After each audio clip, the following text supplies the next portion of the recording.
fight fans, James Smith from In This Corner TV from Mandalay Bay in Las Vegas, site of Saturday night's middleweight championship fight. Miguel Cotto, Saul Canelo Alvarez on HBO pay-per-view. You've heard about the business stuff. The WBC belt will not be on the line for Miguel Cotto. He didn't adhere to the WBC rules. So Mauricio Sulaiman is here to talk a little bit about that. We'll have pre-fight reaction from the fighters, a chat with Canelo Alvarez. Also, B-Hop, Bernard Hopkins, the former undisputed middleweight champion of the world, weighs in on this fight. It's going to be a great night of action Saturday night. We just had a good training camp in LA. 7 weeks, one week here. There's going to be 8 weeks for this fight, and all I have to say is that I'm ready for the fight.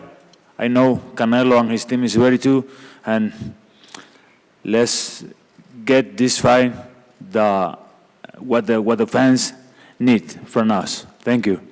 Thank you. Miguel's had a great training camp. We've worked very hard for this fight. I'd like to thank Team Cotto, everyone that was involved. Thank you for all your help. And we're 100% ready for this fight. Biggest fight of the year, and Miguel's ready. I've never seen him better than this. Thank you. Hello, my redhead friend. First off, I'm picking you to win this fight. 8th round stoppage. I think the key is that you go first. You take the lead in this fight. Talk about taking the lead and your combination punching. Bueno, es lo que vamos a hacer, vamos a poner todo de nuestra parte para que así sea. Hicimos un gran entrenamiento para contrarrestar todo lo que venga a ser Miguel Ángel Cotto y esperamos que así pase el 21 de noviembre. Yes, definitely. That's what we prepared for. That's what we worked hard for. We're ready to counter whatever he brings, and with the great preparation that we have, that's what we're, hopefully that's what the outcome is going to be. I followed your career a long time. I think 2 really important punches Saturday night will be your left jab and your right uppercut, because Cotto dips into it. Talk about those 2 punches, the Canelo jab and the Canelo right uppercut, and what it'll mean on Saturday night. Bueno, vamos a practicarlo a ver si tiene razón. He said we're going to practice it to see if you're right. And finally, look into that camera, tell the fans what's going to happen on Saturday night when you take on Cotto. No, bueno, agradecerles primero que nada todo el apoyo y el sábado 21 de noviembre voy a ganar primero Dios. To thank you all for all the support you've given us, given me, and on Saturday, November 21st, I'm going to win, God willing. Best of luck, young man. Thank you. You know a little thing about strategy. I think the key for Canelo in this fight, I'm picking him by stoppage, is to be first, be aggressive, use his size, his youth. I think he needs to be first. Where do you get my rule book at? Where the hell you get I've been in the ring with you, remember? Son of a... But listen, first of all, a knowledgeable guy right here. Second, absolutely the plan that I believe that Canelo is going to execute with some resistance by Cotto. We have to expect that. He's a proud veteran. He's a proud champion. He's a former or future Hall of Famer. When you have all that on the line, I can speak for age, but age won't play a part in this fight. Just what you said will be a factor in this fight. Canelo have graduated from many fights, starting with the Floyd fight. And I believe that watching him in camp, hearing what he says, and understanding that part of life and that time he's at right now where he has to deliver this time. And I see this fight being a stoppage in the 9th or 10th round, and Canelo will be champion. Talk about the importance of the middleweight championship, something you know a whole hell of a lot about, and the WBC belt. Well, first of all, let's talk about the belt first. First of all, I respect the championship belts in the divisions. Whether we disagree to agree, we have over the years, but we worked it out where belts were still important, relevant.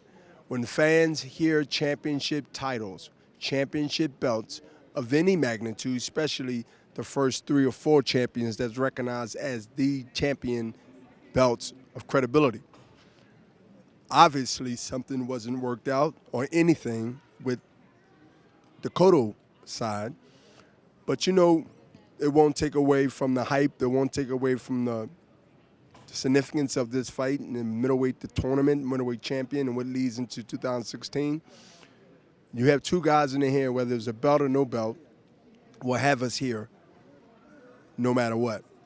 That's what type of fight and ingredients that this fight brings to boxing fans, boxing media, and also to Golden Boy. One of the great middleweights of all time, B-Hop Bernard Hopkins, and he's just announced one more fight, a rematch with Smitty. With Smitty, absolutely. And he have to lose 20 pounds. I want that advantage. I want to lose 20 pounds. So we're all excited about what's going to be a great middleweight fight on Saturday night. One of the disappointing things is that for Miguel Cotto, the WBC belt, the green belt, won't be on the line. Take us through what happened and explain to the boxing fans. Well, it's something that is very hard to understand. We did many things to make sure that Cotto versus Canelo happened. This process began over 2 years ago. Cotto fought Martinez using the same rule that is being used right now to do a step aside with Marco Antonio Rubio. Then we proceeded. He had a voluntary defense. They had requested to do it in May against Canelo. The mandatory contender, Gennady Golovkin, accepted that. Everything was under control. And then when it did not happen in May, they used the same step-aside agreement rule with Rock Nation reaching an agreement with K2 Promotions. And all of a sudden, it became evident that they would not abide by the WBC rules, including the payment of sanction fees. For some reason, it come to this. We're very disappointed, but at the same time, we're very proud that we're giving the fight that the fans want to see. The sanction fees are clear. They are posted in the rules and regulations. They're public in the website. It's 3% of the fighter's purse. In this case, they're going to make much more than the fee that has been established. We capped it at $300,000. That was a cap, so they don't have to pay extra money. And for some reason, they're using that as an excuse. And I'm just sad about it, but I'm very proud of standing tall, that we respect the rules and regulations, that we do not look like beggars, and we are not moved by money.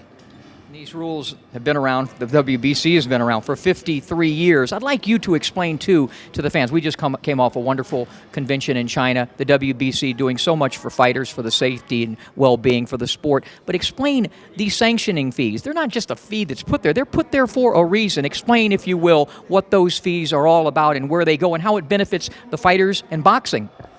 Boxing is the only major sport that is not in control of the business side.